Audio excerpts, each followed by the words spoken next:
नमस्कार साथियों, मैं सिंपलदीप कौर। आप देख रहे हैं एनपीएस बुलेटिन। आज की बुलेटिन में हम जानेंगे उत्तराखंड के लिए आईआईटी रुड़की द्वारा विकसित किए गए भूकंप अलर्ट ऐप के बारे में। देखेंगे खगोलविदों को किस उपग्रह में जल वाष्प के निशान मिले हैं। डालेंगे नजर ओलंपिक खेलों में भारत की प्रतिस्पर्धा पर।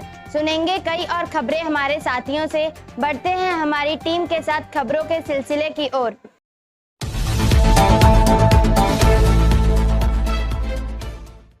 मानव शरीर में हृदय की अहम भूमिका है। हृदय रक्त को पंप करके पूरे शरीर में उसका संचार करता है।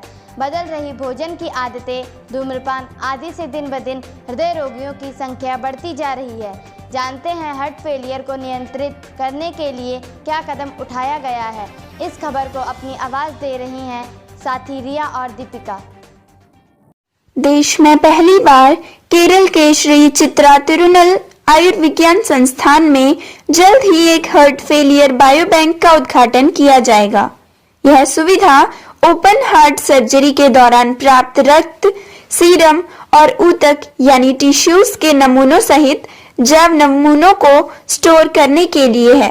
हार्ट फेलियर तब होता है जब हृदय रक्त को सही ढंग से पंप नहीं कर पाता। यह रोग देश में एक प्रमुख स्वास्थ्य समस्या के रूप में उभर रहा है। इसकी मृत्यु दर लगभग 60% है, जो कि कई सामान्य कैंसर से भी अधिक है। For the first in the country, a heart failure biobank would be soon inaugurated at Sri Chitra Tirunal Institute of Medical Sciences of Kerala. The facility is to store the biospecimens including blood, serum and tissue samples obtained during open heart surgery. Heart failure is emerging as a major health problem in the country with a reported mortality of nearly 60%, which is higher than many common cancers.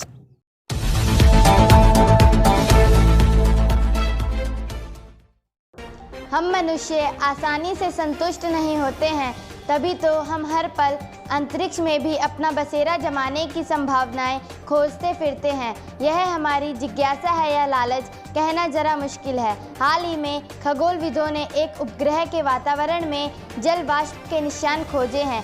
सुनते हैं इससे संबंधित खबर हर्षिता जोशी और गुरप्रीत की जुबानी। Astronomers यानी खगोलविदों को नासा के हबल स्पेस टेलीस्कोप के डेटा सेट का उपयोग करके बृहस्पति के चंद्रमा गैनीमेड के वातावरण में जल वाष्प मिला है। नासा ने कहा है कि पिछले अध्ययनों से पता चला था कि सौर मंडल के सबसे बड़े चंद्रमा यानी गैनीमेड में पृथ्वी के सभी महासागरों की तुलना में अधिक पानी है। गैनीमेड बृहस्पति का एक उपग्रह यानी चांद है। यह सौर मंडल के चंद्रमाओं में सबसे बड़ा और सबसे विशाल है। इसका व्यास 5268 किलोमीटर है। Astronomers have uncovered the first evidence of water vapor in the atmosphere of Jupiter's moon Ganymede by using datasets from NASA's Hubble Space Telescope.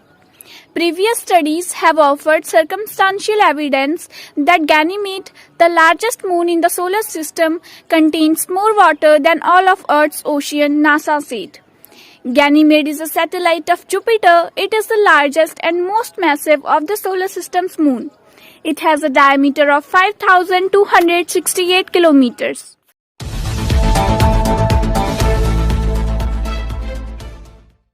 खबरों के सिलसिले को जारी रखते हुए अब सुनते हैं तमिलनाडु सरकार द्वारा शुरू की गई नई स्वास्थ्य कल्याण योजना के बारे में। खबर साझा करने के लिए हमारे साथ हैं तरुण और रितु। तमिलनाडु के मुख्यमंत्री एम.के. स्टालिन ने गुरुवार को कृष्णागिरी में मक्कलाई थेड़ी मारुथुवम यानी लोगों के दरवाजे पर स्वास्थ्य सेवा योजना की शुरुआत की। इस योजना का उद्देश्य रोगियों को गैर संचारी रोगों के इलाज के लिए अस्पताल में जाने की आवश्यकता को खत्म करना है। गैर संचारी रोग ऐसे रोग हैं जो एक व्यक्ति से दूसरे व्यक्ति में नहीं फैलते हैं। Tamil Nadu Chief Minister M.K. Stalin on Thursday launched Makkalai Thedi Maruthuvam Healthcare Services at Pupils' Doorstep scheme in Krishnagiri. The scheme is aimed at eliminating the need for patients to visit hospitals for treating non-communicable diseases.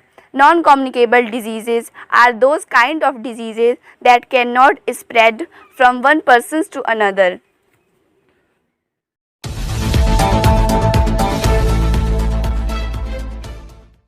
Uttarakhand जैव विविधता के मामले में जितना समृद्ध है, आपदाओं के लिए उतना ही संवेदनशील भी। राज्य चौथे सेस्मिक जोन में आता है, जहां भूकंप आने का बहुत ज़्यादा खतरा है। हमारे साथियों से जानते हैं कि राज्य में भूकंप के भयानक परिणामों को कम करने के लिए क्या किया गया है। इस खबर को पेश कर रही हैं साथी हर्षिता भट्ट और अंशु राणा। उत्तराखंड भूकंप की चेतावनी के लिए ऐप लॉन्च करने वाला पहला राज्य बन गया है। ऐप का नाम उत्तराखंड भूकंप अलर्ट है। ऐप को उत्तराखंड राज्य आपदा प्रबंधक प्राधिकरण द्वारा प्रायोजित किया गया था और IIT रुड़की द्वारा विकसित किया गया था। यह भूकंप से पहले लोगों को पूर्व चेतावनी संदेश भेजेगा और भूकंप के दौरान फंसे लोगों के स्थान का पता लगाने में भी मदद करेगा। Uttarakhand has become the first state to launch an earthquake alert app named Uttarakhand Bhukam Alert. The app was sponsored by the Uttarakhand State Disaster Management Authority and developed by IIT Roorkee.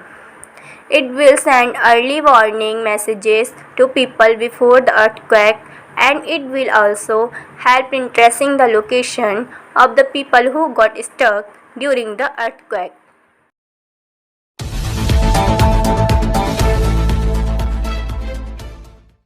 किसी समाज को विकसित या विकासशील मापने का एक महत्वपूर्ण पैमाना शिक्षा है। तमिलनाडु सरकार ने शिक्षा के क्षेत्र में सुधार करने के लिए राज्य के स्कूली शिक्षार्थियों के लिए क्षैतिज आरक्षण नीति को लागू करने का निर्णय लिया है।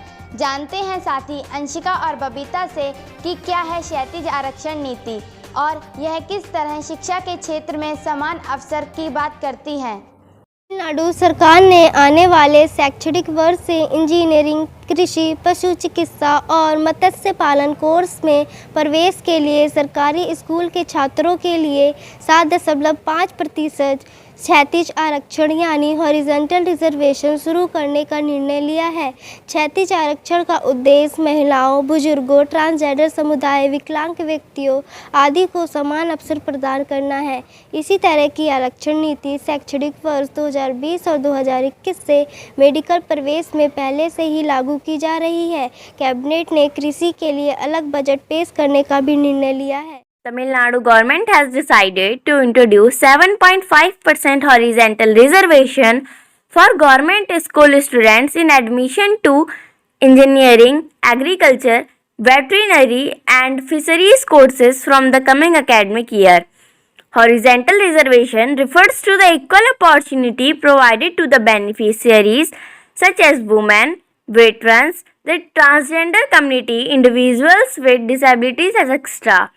A similar reservation policy is already being implemented in medical admissions since the academic year 2020 to 2021. The cabinet has also decided to present a separate budget for agriculture.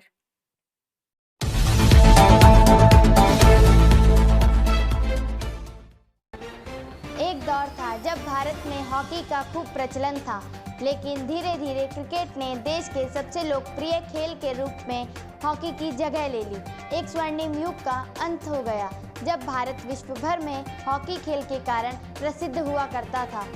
लंबे समय तक देश के राष्ट्रीय खेल को कोई प्रायोजक यानी स्पॉन्सर नहीं मिला। कल 41 वर्षों बाद इतिहास ने फिर खुद को दोहराया। भारतीय पुरुष हॉकी टीम ने ओलंपिक खेलों में कांस्य पदक अपने नाम किया। भारत में हॉकी खेल का सफ़र बड़ा ही दिलचस्प रहा है। सुनते हैं इस सफ़र की कहानी प्रमोद और कृति की जुबानी। भारतीय पुरुष हॉकी टीम ने 41 साल बाद ओलंपिक खेलों में कांस्य पदक यानी ब्रॉन्ज मेडल जीतकर एक बार फिर इतिहास दोहराया है। ओलंपिक खेलों के इतिहास में भारत का यह तीसरा हॉकी कांस्य पदक है। अन्य दो 1968 के मैक्सिको सिटी और 1972 के म्यूनिक खेलों में जीते गए थे।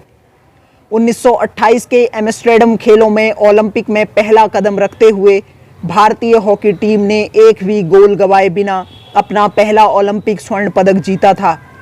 1928 से 1956 तक भारतीय हॉकी खिलाड़ियों ने लगातार 24 मैच जीतते हुए 6 ओलंपिक स्वर्ण पदक जीते थे।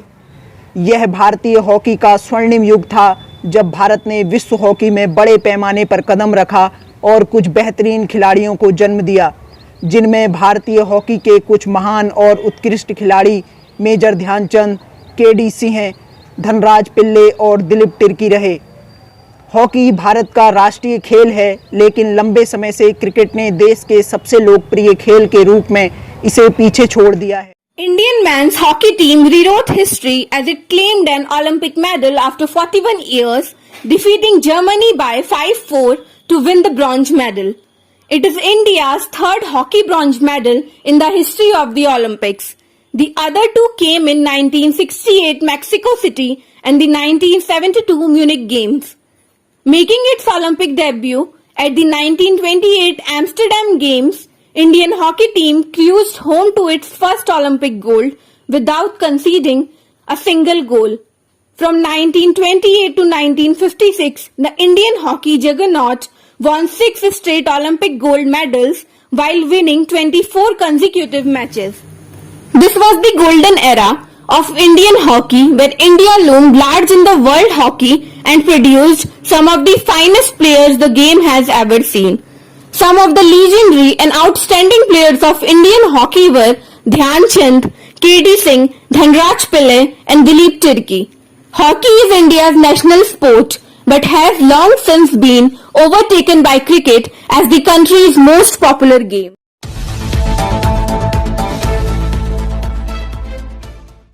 आज के लिए बस इतना ही। हम फिर हाजिर होंगे नई खबरों को लेकर। जुड़े रहिए एनपीएस बुलेटिन के साथ।